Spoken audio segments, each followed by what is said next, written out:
नमस्कार श्रोते हो, दीपक रेगे कथाकथन चॅनलवर तुम्हा सगळ्यांचं मनापासून स्वागत. श्रोते हो, तुम्ही ऐकताय सौ आयडा बॅरेटो लिखित सातमाईंचं रान या कादंबरीचा भाग दुसरा, अर्थात कादंबरीचा सीझन 2. आणि आज तुम्ही या कादंबरीतलं प्रकरण ऐकणार आहात, इरली काकूंचा घोळ. सातमाईंच्या वाड्यात आता इरली काकूंचा तरेवाईकपणा दिवसेंदिवस वाढतच चाललेला होता. आमचा वाडा, स्वतः रामदास काका, माझी आजी, इरली काकूंच्या सततच्या रडण्या पडण्याला फार वैतागले होते.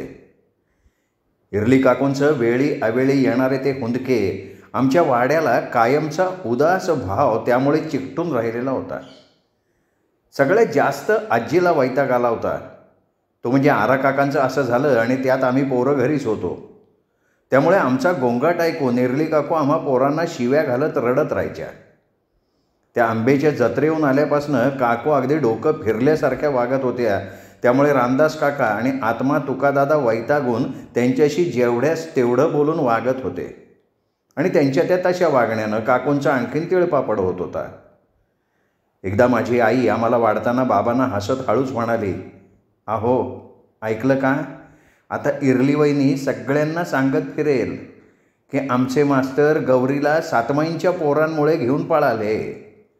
आम्ही सगळे हसलो. त्यावेळी माझे चांगले बाबा न हसता गंभीरपणे आईला म्हणाले, शेवंते, अगं असं दुसऱ्याच्या दुःखाला कधी हसू नये ग. तेव्हा माझी आईसुद्धा फणकाऱ्यानं म्हणाली, माहिती आहे मोठं दुःख, दुसऱ्याला त्रास देण्याचं हे दुःख आहे, बाकी काही नाही.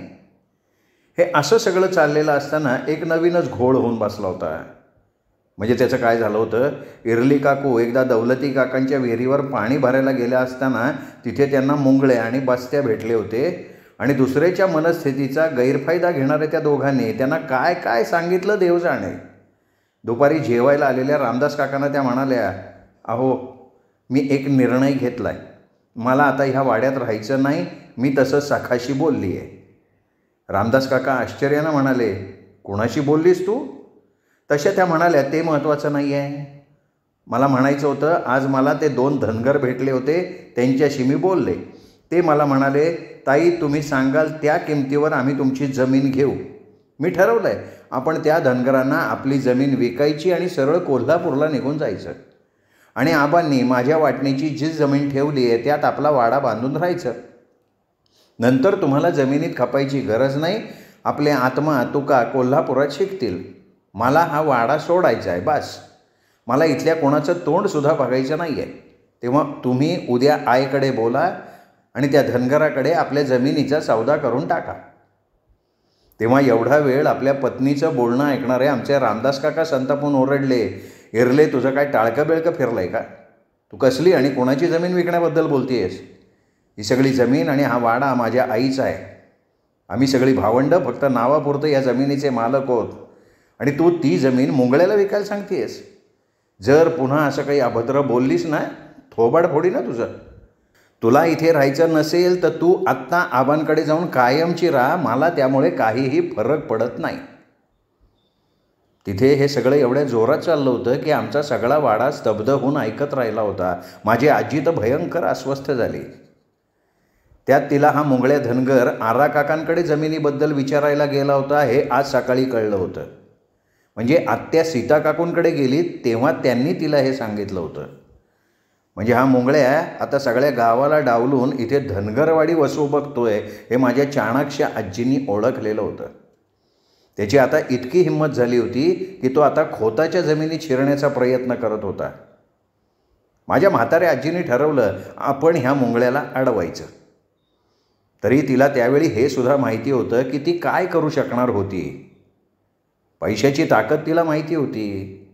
हा पैसा मोठमोठ्यांची बुद्धी कधी भ्रष्ट करेल हे सांगता येत नाही. मुंगळ्याकडे पैसा भरपूर होता. तरी आमच्या आजीची आपल्या सातमाईंवर नितांत श्रद्धा होती.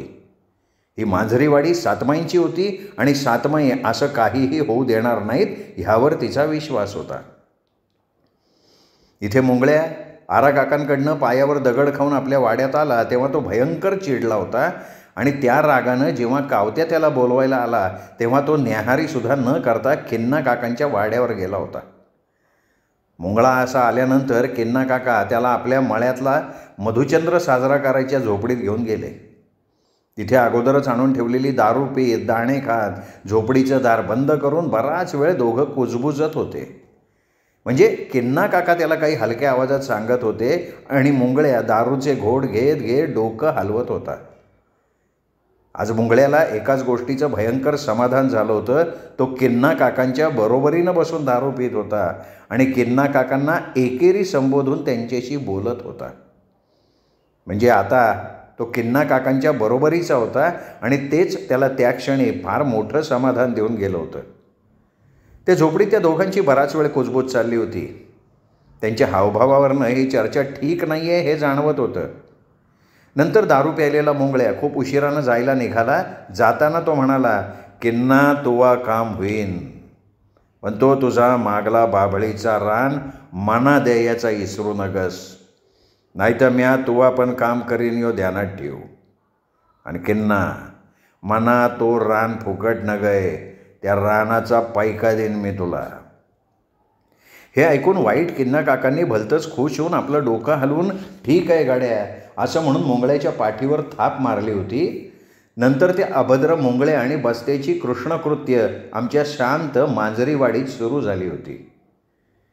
नंतर त्याच सकाळी आजीनी पुन्हा एकदा ते सातमाईंचे मंद हुंदके ऐकले आणि ती कमालीची धास्तावली.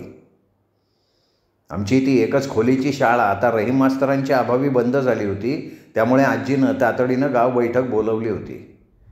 त्यावेळी माझ्या आईनं मोठं भांडं गुळपाणी घालून चुलीवर चहासाठी चढवलं आणि गुणा काकूंनी 3 पराती भरून गुळपोहे केले.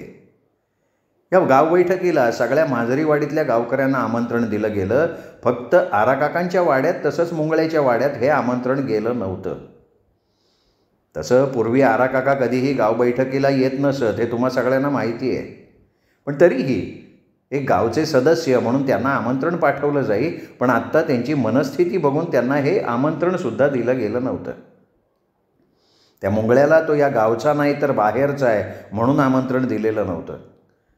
या गाव बैठकीचा एक नियम होता. त्या गाव बैठकीच्या वेळी गावची सगळी माणसं आल्यानंतर 10 मिनिटांनी ती गाव बैठक सुरू होत असे. नंतर कोणी येवो अथवा न येवो. आता ही आजी सदप्पा काकांशी बोलत बसली होती. गावची मंडळी हळूहळू आमच्या ओसरीवर जमत होती. तेवढ्यात आमच्या ओसरीवर मुंगळ्या आणि बस्त्या त्यांना आमंत्रण नसताना सुद्धा आले होते. मुंगळ्यानं आल्या आल्या रुबाबात सगळ्यांना रामराम केलं आणि तो सरळ आमच्या किन्ना काकांजवळ जाऊन बसला. त्याला बघून आजीला राग आला. ती मुंगळ्याकडे बघत जोरात म्हणाली, हे धनगरा, ही गाव बैठक फक्त आमच्या मांजरीवाडीच्या गावकऱ्यांची आहे, तुम्ही का आला इथे? तसा मुंगळ्या धूर्तपणे म्हणाला, आजी आता माझा वाडा मांजरीवाडीत आहे, माझी शेतीवाडी इथे आहे, हे माझ्या रामशाचं जन्मस्थान आहे आणि सगळ्यात महत्त्वाचं म्हणजे मी शंकर पवारचा मामा आहे. आणि तू मला आपल्या गावचं मानलं नाहीस तरी मी या गावाला आपलं मानतो. आता तुझी गाव बैठक मास्तरांना आणण्यासाठी हे मला माहिती आहे आणि उद्या माझा रामशा आणि भातचा शंकरा ह्या शाळेत जाणार आहे. त्यामुळं मला सुद्धा या गाव बैठकीला यायचा हक्क आहेच का नाही? मंगळ्याचा हा युक्तिवाद बघून हे प्रकरण तिथेच थांबवावं म्हणून रामदास काका पटकन म्हणाले, ठीक आहे मुंगळ्या, आता आला इथं बसा. तेव्हा माझी आजी नाईलाजानं गप्प झाली. सर्वांचं चहापाणी आटोपल्यानंतर त्या गाव बैठकीला सुरुवात झाली. तेव्हा आमच्या दाजी काकांबरोबर परसूसुद्धा तिथे बसला होता. आजी म्हणाली, गावकरी हो, आता आपल्या मुलांच्या ऐन वार्षिक परीक्षेच्या वेळी मास्तर निघून गेलेत, पण आपल्याला काही शाळा बंद ठेवता येणार नाही. या सगळ्या मुलांच्या भवितव्याचा प्रश्न आहे. आता त्यांना शिरगुप्पीच्या शाळेत पाठवायला उत्तीर्ण हे प्रमाणपत्र लागणार आहे आणि इथे परीक्षा घेणारं कोणी नाही आहे. मुलांना असं घरी बसवून चालणार नाही, त्यांनाही पुढं शिकायचं आहे. तेव्हा मला वाटतं आपण लवकरच इथे एक मास्तर मागवावा, आपली शाळा सुरू करावी. एवढं बोलून आजीने थांबून सगळ्यांकडे बघितलं. तसे जैता काका म्हणाले, आहे आता शिरगुप्पीला 3 मास्तर आहेत, ते काय आपली शाळा सोडून इथं येणार नाहीत, मग आपण आणायचे कुठनं मास्तर? आजी म्हणाली, आता आपण अर्ज करून शिक्षण खात्याला आपली सगळी अडचण कळवू. त्यांच्याकडनं एखादा शिक्षक आपल्याला मिळू शकतो. त्यासाठी शिक्षण खात्याला सगळ्या गावकऱ्यांच्या सह्या असलेला अर्ज पाठवायला लागेल. दौलती काका म्हणाले, आहे शिक्षण खात्यात ओळख असली तर कामं लगेच होतात. आपली तिथं कोणाशी ओळख नाही.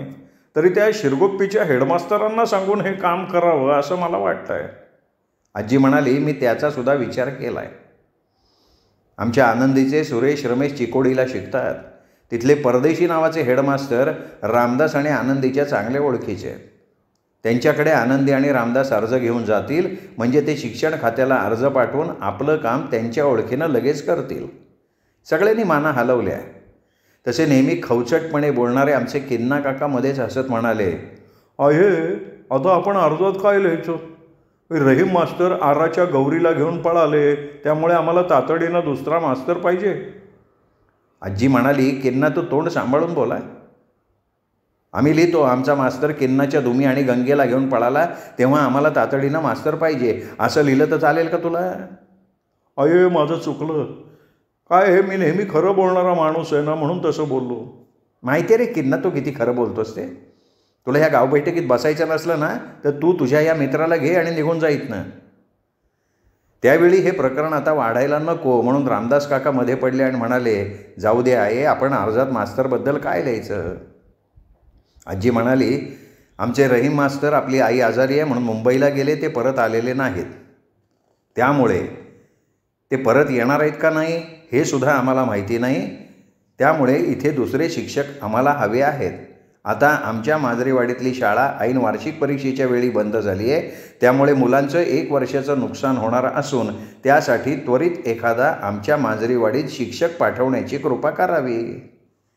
तेव्हा आमच्या रामदास काकांनी तसाच अर्ज लगेच लिहून सगळ्यांच्या सह्या घेतल्या, काही जणांचे अंगठे घेतले. त्यावेळी मुंगळ्यानं सुद्धा आपला अंगठा दिला होता आणि मुंगळ्याला आज आपण गाव बैठकीत बसून आपला अंगठा दिला ह्याचा अत्यंत आनंद झालेला होता. तर बस्त्याची ती तुटकी फुटकी सही बघून रामदास काकांना आणि इतरांना आश्चर्य वाटलेलं होतं. हे सगळं गाव बैठकीचं आटोपल्यानंतर सर्व गावकऱ्यांनी आपण एक सत्कृत्य केलं आहे अशा अर्थानं एक सुटकेचा निश्वास सोडला आणि ते पुन्हा माझ्या आईच्या हातचा गुळाचा चहा पिऊन निघून गेले. आमची ओसरी रिकामी झाल्यानंतर रामदास काका आजीला म्हणाले, आये तुझ्या एक लक्षात येत नाही, जर त्या हेडमास्तरांनी रहीम मास्तरांचं त्यांनी पाठवलेलं पत्र मागितलं तर आपण काय करणार? कारण ते तसं पत्र मागणार ना. आजी म्हणाली, अरे रामदास, हे माझ्या लक्षात नाही आलं. तरी जर त्यांनी ते मागितलं तर त्यांना सरळ सांग, आम्हाला त्या पत्राचं महत्त्व कळलं नाही, आमच्या वाड्यातल्या पोराने ते पत्र फाडून टाकलं. आजीने नंतर उद्याच रामदास काका, आमची आनंदी आत्या आणि खालच्या माड्यातल्या राम काकांना चिकोडीला पाठवायचं ठरवलं. त्याच संध्याकाळी लिंबोणी काका वाड्यावर येऊन आजीला म्हणाले, आहे मी सुद्धा जाऊ का चिकोडीला? म्हणजे जर रामला नीट नाही बोलता आलं तर मी बोलीन. आजी म्हणाली, नको रे लिंबोण्या, तू गेलास तर तुझा शिवा भगत तुझ्याबरोबर येईल आणि त्यांना तिथे कोणाला पानं ठेवायला जायचं नाही आहे.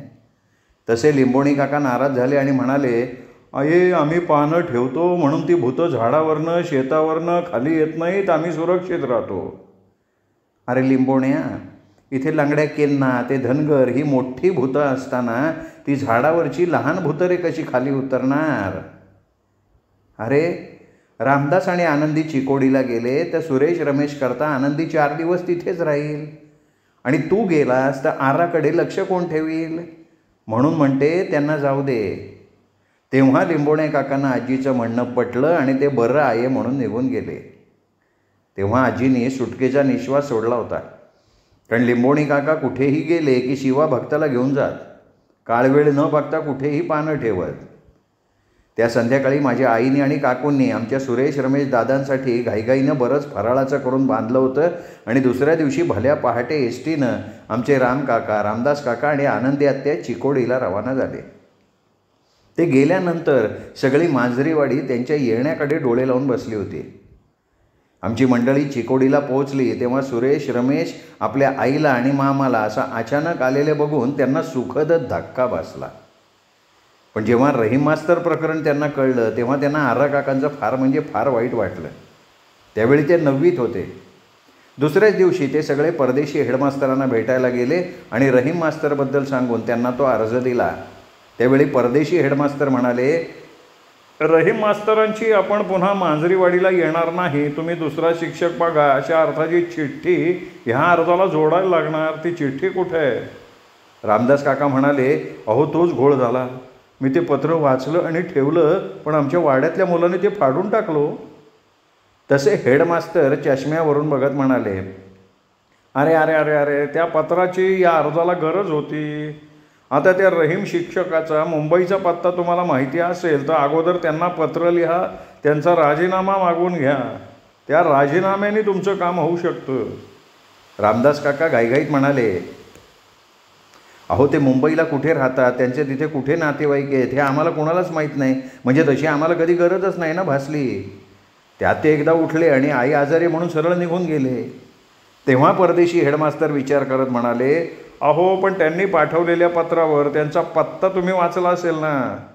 रामदास काकाने नाही म्हणून मान हलवली. तसे हेडमास्तर जरा वैतागून म्हणाले, असे कसे ते रहीम शिक्षक बेजबाबदारपणे वागले. त्याने रीतसर आपला राजीनामा पाठवून द्यायला हवा होता. तशानं त्यांनासुद्धा दुसरी नोकरी बघायला अडचण येणार आहे. रामदास काका म्हणाले, गुरुजी अहो त्या मास्तरांच्या हलगर्जीपणामुळे मांजरीवाडीतल्या विद्यार्थ्यांचं नुकसान होतं आहे आणि गावातली शाळा बंद नाही ना ठेवता येणार. तेव्हा तुम्ही कसंही करा, पण आम्हाला शिक्षक मिळवून द्या. माझ्या मुलांना शाळेच्या उत्तीर्ण या प्रमाणपत्राशिवाय दुसऱ्या कुठल्या शाळेत प्रवेश मिळणार नाही. आणि मिळाला तरी त्यांना 7वीच्या वर्गात पुन्हा बसून त्यांचं 1 वर्षाचं नुकसान होईल ही गोष्ट वेगळीच आहे. त्यावेळी काकांचं बोलणं ऐकून हेडमास्तर म्हणाले, तुमचं म्हणणं योग्य आहे. त्या मास्तरांच्या हलगर्जीपणामुळे विद्यार्थ्यांचं नुकसान होऊ नये असं मलाही वाटतं. कदाचित त्यांच्या आईचं काही बरं वाईट झालं असेल. त्या नैराश्यामुळे त्यांच्या हातनं ही चुकी झाली असेल. होतं असं कधी कधी. रामदास काका पटकन म्हणाले, आम्हालासुद्धा तसंच वाटतं, पण आता करायचं काय. आणि ते हेडमास्तर म्हणाले, ठीक आहे, मी पुन्हा एक अर्ज लिहितो. त्यांनी तिथल्या वरच्या शिक्षण अधिकाऱ्यांना मांजरीवाडीतले एकमेव रहीम शिक्षक आणि त्यांचा हलगर्जीपणा हे सगळं कळवलं आणि त्यामुळे तिथल्या विद्यार्थ्यांचं कसं नुकसान होत असून तिथे एका शिक्षकाची कशी तातडीनं गरज आहे हे सरळ सोप्या भाषेत लिहिलं. ते पत्र आणि गावकऱ्यांचा अर्ज घेऊन ते स्वतः तातडीनं त्याच दिवशी शिक्षण अधिकाऱ्यांना भेटायला गेले, कारण त्यांची तिथे ओळख होती. नंतर अर्ज मंजूर करून परत येऊन ते रामदास काकांना म्हणाले, तुम्हा सगळ्यांना त्या शिक्षण अधिकाऱ्यांना भेटून प्रत्यक्ष सगळं सांगावं लागेल. आणि मग लगेच आनंदी आत्या, रामदास काका, राम काका परदेशी हेडमास्तरांसह त्या शिक्षण अधिकाऱ्यांना भेटले. तेव्हा ते सगळं ऐकून घेतल्यावर ते अधिकारी म्हणाले, ठीक आहे, काही दिवसांनी आमचे काही अधिकारी येतील, तिथल्या शिक्षकाची विद्यार्थ्यांची पाहणी करतील आणि मग तुमच्या शाळेला शिक्षक देण्यात येईल. त्या शिक्षण अधिकाऱ्याच्या ऑफिसमधनं बाहेर आल्यावर परदेशी हेडमास्तर लगेच रामदास काकांना म्हणाले, अहो ते शिक्षण अधिकारी मांजरीवाडीला आले की त्यांची योग्य ती बडदस्त ठेवा बरं का. म्हणजे 4-5 कोंबड्या कापा, काही भेटवस्तू द्या, काम लगेच होईल बघा तुमचं. तेव्हा रामदास काका ठीक आहे म्हणाले आणि नंतर हेडमास्तर परत म्हणाले, ती तुमची शाळा चालू ठेवायची बरं का, कारण ते शिक्षण अधिकारी कधीही येऊ शकतात. आत्या हेडमास्तरांना म्हणाली, गुरुजी मी इथे आले तर 4 दिवस मी सुरेश रमेशला आमच्या हॉटेलमध्ये घेऊन जाऊ. अवश्य, पण फक्त 4च दिवस. त्यावेळी आमचे सुरेश रमेश वसतिगृहात राहत होते. मग नंतर सुरेश आणि रमेशला घेऊन ते सगळेजण हॉटेलमध्ये आले. या 4 दिवसात आत्या आपल्या पोरांबरोबर चिकोडीवर फिरली. त्यावेळी तिने आम्हा सगळ्यांसाठी खूप खरेदी केली. त्या सगळ्यांनी मिळून सत्य साईबाबा हा चित्रपटसुद्धा पाहिला. आपल्या पोरांच्या सहवासानं सुखावलेली आत्या त्यावेळी रामदास काकांना म्हणाली, आपले रहीम मास्तर पळाले खरे, पण त्यांच्या त्या पळण्यामुळे मला मात्र 4 दिवस माझ्या पोरांबरोबर मजेत घालवता आले. तसे राम काका हसत म्हणाले, आनंदी अक्का तू काही म्हण, ह्या मास्तरांचं हे असं पळणं आपल्याला फार महागात पडलं आहे. एवढं करून आपल्याला शिक्षक मिळाला तर आपलं नशीब. ते ऐकून रामदास काका हसत म्हणाले, अरे रामा, हे आता त्या कोंबड्यांवर आणि त्या भेटवस्तूंवर अवलंबून आहे बरं का. आमची मंडळी 4 दिवस चिकोडीत राहून मांजरीवाडीत परत आली आणि आमची शाळा पुन्हा सुरू झाली, कारण त्या शिक्षण अधिकाऱ्यांना शाळा बघायची होती ना. तेव्हा आमचे रामकाका मास्तरांच्या खुर्चीत बसून तात्पुरते शिक्षक झाले होते. आम्ही सगळी पोरं मात्र वर्गात धमाल करत होतो. जेव्हा रामदास काकांनी आजीला सांगितलं की ते शिक्षण अधिकारी आल्यानंतर त्यांची कोंबडीच्या मटणानं बडदास्त ठेवावी लागेल, तेव्हा लंगड्या किन्ना काका म्हणाले, अये त्या अधिकाऱ्यांची खाण्यापिण्याची सगळी व्यवस्था मी ठेवीन. त्यांना कोंबडीबरोबर बाटलीसुद्धा लागेल. ते तुम्हाला कोणाला जमणार नाही. तुम्ही फक्त त्यांच्या भेटवस्तूचं बघा. माझ्या दुमी गंगी त्यांचा सगळा स्वयंपाक नेहारी सगळं बघतील. अर्थात तो सगळा खर्च आम्ही देणार होतो आणि किन्ना काकांच्या ह्या मदतीत त्यांनासुद्धा फुकटचं खाणं पिणं मिळणार होतं ही गोष्ट वेगळी. पण विचार करून त्यांना होकार देताना आजी म्हणाली, किन्ना, जर त्या शिक्षण अधिकाऱ्यांना मास्तर गौरीला घेऊन पळाले हे कळलं आणि ते आम्हाला समजलं तर मी तुला 2 वर्षांसाठी गाव वाळीत टाकीन हे लक्षात ठेव. किन्ना काकांनी हसत हसत कानाला हात लावला. नंतर किन्ना काकांच्या वाड्यातली एक खोली त्या अधिकाऱ्यांसाठी तयार ठेवली गेली. या सगळ्या घडामोडीनंतर 4च दिवसांनी एक जीप आमच्या वाड्यासमोर उभी राहिली आणि 4 शिक्षण अधिकारी आणि त्यांचा एक पट्टेवाला मांजरीवाडीत येऊन दाखल झाले. त्या आलेल्या 4 अधिकाऱ्यांनी शाळेची नीट मागणी केली. आम्ही मुलांनी त्यांना हार दिले, पुष्पगुच्छ दिले, त्यांनी विचारलेल्या सगळ्या प्रश्नांची चटाचटा उत्तरं दिली. तरी मध्येच एक मोठा घोटाळा होणार होता. त्यातले एक अधिकारी आमच्या स्वागतानं भारावून म्हणाले, विद्यार्थ्यांनो, तुमचे मास्तर असे अचानक आपली शाळा सोडून गेले याचं आम्हाला सगळ्यांना वाईट वाटतं आहे. त्यांची आई आजारी असल्यामुळे त्यांना तसं जावं लागलं ही फार खेदाची गोष्ट आहे. तेव्हा आमची 1.5 शहाणी यमीमध्येच उठली आणि म्हणाली, आहो, ते आपली आई आजारी आहेत म्हणून नाही गेले, ते आमच्या गौरीला घेऊन पळाले. शिक्षण अधिकारी आश्चर्यानं रामदास काकांना म्हणाले, काय म्हणतेय काय ही विद्यार्थिनी? आमचे रामदास काका एकदम गडबडले. किन्ना काका सावरून घेत म्हणाले, म्हणजे रहीम मास्तर मागे गौरीच्या बसवण्याच्या वेळी असे मध्येच निघून गेले होते. जाऊ दे हो ते साहेब, आपण कोंबडीच्या रश्श्याबरोबर थोडी घेणार असाल ना. आणि ते सगळे अधिकारी यमीचं बोलणं विसरून म्हणाले, आता तुम्ही जे काही द्याल ते आम्हाला खावं प्यावं लागणारच ना.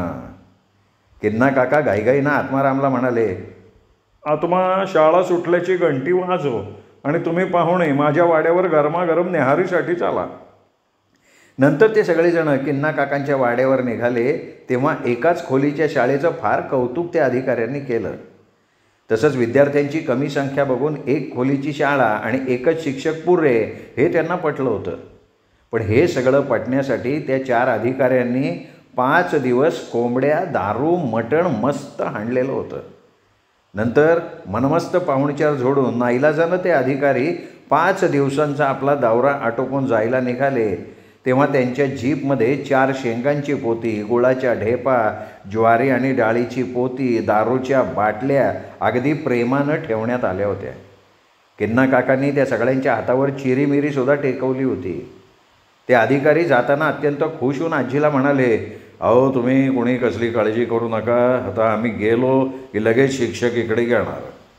ती जीप गेल्यावर आजी संतापानं म्हणाली, हे असे शिक्षण अधिकारी आहेत, हा विद्येवरचा कलंक आहे. किन्ना काका आजीकडून त्यांचा झालेला खर्च घेताना म्हणाले, आई, त्यांची तरी काय चुकी आहे? आत्ताचं जगच असं आहे. आज ह्या अधिकाऱ्यांनी खाल्लं नसतं तर दुसऱ्या कोणी ते खाल्लंच असतं. चला, काळजी करू नका, आता लवकर मास्तर येईल. आणि आता सगळी मांजरीवाडी शिक्षकाची वाट बघायला लागली होती. श्रोते हो, हे प्रकरण इथेच संपलं. पुढचं प्रकरण आहे एका आदर्श व्यक्तित्वाचं मांजरीवाडीत आगमन.